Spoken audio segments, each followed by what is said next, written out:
Okay, so now we've got our blank website installed and we want to know how to make e-commerce happen on our website. So it's actually pretty damn easy with WordPress. Over here, I'm logged into the dashboard of my website. You will have set this up on your hosting previously. And you may even have a specific theme installed or plugins or whatever the case is. I'm going to go ahead and install Woocommerce for you, which is what I recommend for WordPress users that want to have e-commerce. So you're going to go ahead to plugins. You're going to click on add new. And in the search bar over here, you're going to type Woocommerce. And here it is right here, Woocommerce by Automatic, and you're going to click install now. So interesting fact, did you know that Woocommerce was actually co-founded by a South African who's now very, very wealthy after selling it to Automatic? All right, so Woocommerce is going to install. You can see that took a matter of seconds, and we're now going to go ahead and activate it. When you activate it, it's going to ask you a few questions and take you through a WooCommerce setup. So let me demystify that for you. So first of all, it's going to want to know where is your business. And this is so that anybody that's ordering from you, etc., that they know where this business is. So I am going to just put in here care of One Day Webs, and I'm going to choose my country as South Africa because that is where I am. And my city is Durban North. And I'm going to pop in my postcode. So you don't necessarily have to have your street address in here if you are, trading from home, etc. But just pop something into the address line. If I was setting this up for a client, I would select this option, but I'm not. So I'm going to carry on as if I'm setting up the store for myself. So I'm going to click on continue. So it wants to know if you want to allow usage tracking. You can choose whether or not to do that. And it's going to then take you to the next step. So it's going to ask you, in which industry does your store operate? So is it fashion, health and beauty, electronics, food and home and furniture, education and learning, or other? So I'm going to say education and learning in my case. Obviously, you can make it whatever applies in your case. Now it's going to ask you, are you doing physical products or downloads? A lot of the time, my clients are doing virtual products, so I'm going to select downloads. And then you've got things like subscriptions, memberships, bookings, bundles, and customized products. At this stage, don't check any of these. These are going to want you to sign up for another product that you may not need at this stage. So off we're going to go to the next step, which is going to say, how many products do you plan to display? So choose your number. Are you currently selling anywhere else? Choose your answer and hit continue. Click on this drop down over here. It's going to tell you that it's going to install two things. It's going to install MailPoet and Jetpack. You don't need either of those. So you can untick those features and click on continue. And now it wants to know, what theme are you going to use? I'm going to choose continue with my active theme. You may have already set your theme, or you may have set your theme in a previous training that you watched with me. So I'm going to continue with my active theme. And that is it. Your online store is set up and it's now ready for you to start selling your products. How hard was that? Not too hard, right? So you've got a couple of things you need to do here. You need to, first of all, add products, and you also need to set up how people are going to pay you. So depending on where you are in the world, you're going to decide how you're going to handle payments on your website. For those of us outside of the US, if you're wanting to charge USD in your store, for example, often the only option for you is PayPal. PayPal is free, fortunately, to set up. But if you're in a country that allows Stripe, I highly recommend Stripe. But you can use absolutely any payment gateway that works in your country. So you can go and Google WooCommerce Payment Gateway Indonesia or wherever you are in the world, and it will take you to a site that shows you all the available payment gateways in that country. The two most widely used, definitely PayPal and Stripe. Okay, so let's go ahead and just go through some of the basic WooCommerce settings before we set up your first product. Okay, so let's go ahead and look at the WooCommerce settings and go through some of the settings that you may need to set. So over here under the General tab, you're going to find the address that you put in during that checkout. It's going to ask you if you're shipping anything, if you want to enable taxes, all of that good stuff you're going to find on that first General tab. Currency options at the bottom. Importantly, it will have defaulted to the country you're in, so you may want to change that. If, like me, I have an international audience and I prefer to charge in an international currency like USD, any changes you make, you click on Save Changes. We're going to go ahead to the Products tab, and I'm just going to whiz through these just so that you know what's available. So it's going to ask what our shop page is, and it actually will have automatically created all of that when it installed WooCommerce. So the shop page is there in the shop, and it's going to ask what the add to cart behavior is. So there is an option when you add to cart to redirect to the cart page after adding. So if you have a store where people are unlikely to buy more than one item, I recommend checking this on. If you're setting up a store where you're selling a number of items and you want them to build up a shopping cart, as it were, then don't check that option. You can choose your measurement units here in terms of weight and dimensions. If you want to change it to pounds and inches, for example, whether you want reviews and product ratings, all of that is on as a standard. Shipping obviously applies if you have physical products, and you're going to want to go ahead and set up these shipping tabs. Now, shipping is very much dependent on the country you're in, so I'm not going to go in detail about setting up your shipping zones. But if you go ahead and Google WooCommerce shipping in the country you're in, you're going to be able to find all that information. This is very important. We want to get paid for our products. So over here, you're going to see the payments method tab. Now, by default, the only three options that are going to be there when you install WooCommerce are direct bank transfer, in other words, EFTs or BACS or Swift payments, or whatever it's called in your country, check payments, or cash on delivery, which may work for you if you've got a service-based business and people are booking appointments with you or whatever the case is. But for most of us, we want to get paid online immediately. So you're going to want to add a payment gateway, and that's what I'm going to show you next.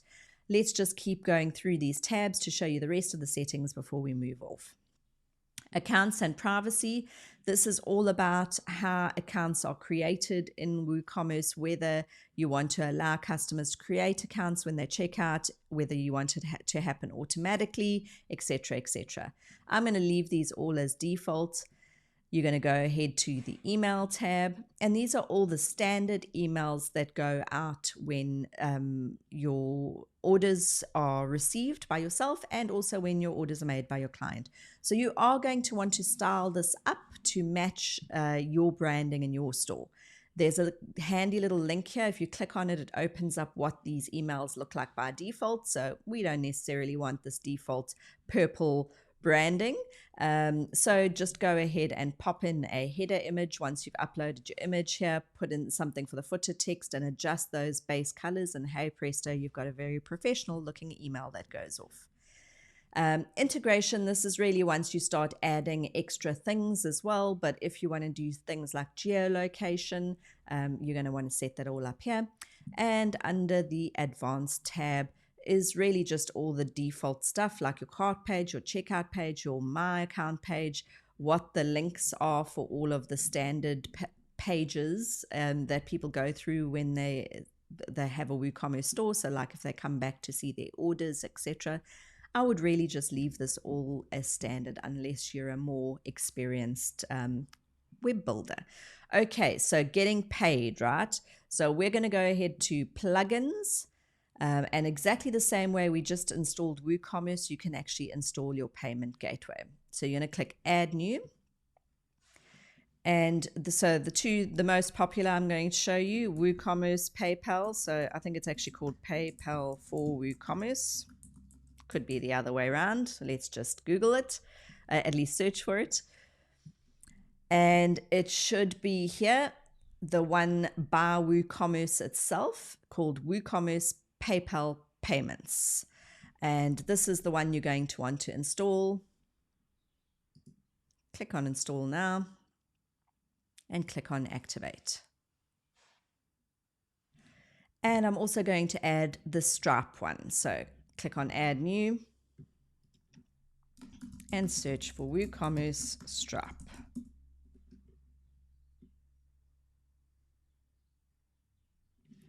Okay, and again, you're going to want the default one or the one created by WooCommerce itself. And I'm going to click install now and activate.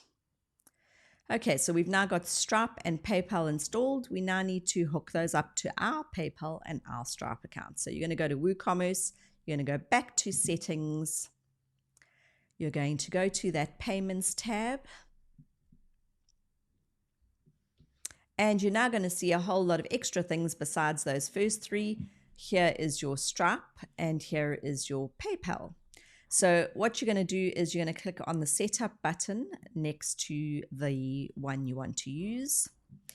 And very simple, you just click connect to PayPal and it will connect up to your existing PayPal account.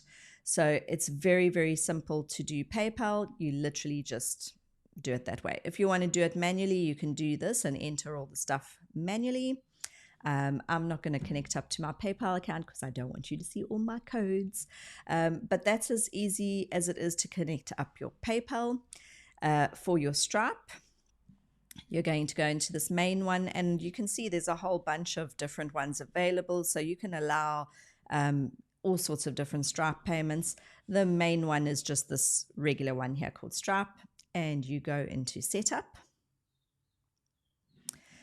And you would click enable Stripe, and again you would say set up or link to an existing Stripe account, and it'll go and pull all those things that it needs automatically. Note the test mode, so you can have test mode enabled on both of your payment gateways while you're testing, and that just enables you to go through a checkout with test credit card details that aren't really real, so you can see the process, it'll finish the sale, it'll complete the sale, etc. So you can test everything on your store before going live. Just remember to uncheck this option when you are live so that people are actually paying with real money when they're ordering your products. So next most exciting part, let's actually add your products. So where you're going to do that is in the main menu here. Off you go to products, and you'll see there's no product, and we're going to go ahead and create our product. You're not going to believe how easy it is to actually create a product and have it ready to sell on your website. So here it is, my awesome product. And you can add some interesting info here. Now this is where you would have a longer description of your item. And there's an area, if you scroll a little bit further down, the product short description. This is the short one-line description for your product. That's the one that you are mainly going to fill in. And in fact, some people don't fill this area in at all. So it actually gives you little tooltips, all these little tooltips everywhere about what all these are. This product data section, very important to fill in, of course, the price. So let's make it 97. If you want it to be on sale, put in a sale price, and you can even schedule a sale. So you can say, I want it to be on sale until, when is Black Friday this year? November 26th or something like that. So let's say you had it on special until Cyber Monday, you would go and select that Monday. Okay, so we're going to have it on sale until Monday. If it's a virtual or a downloadable item, you're going to check these two options. And if it's a downloadable item like a PDF or something like that, you can actually add your file here so that people receive the email and have the link to download that item straight away. Super easy, right? I mean, imagine if you've got a voice recording or a PDF, that's how easy it is to sell it. Okay, so let's just go through these other tabs. You may never use these other tabs, but let's go through them.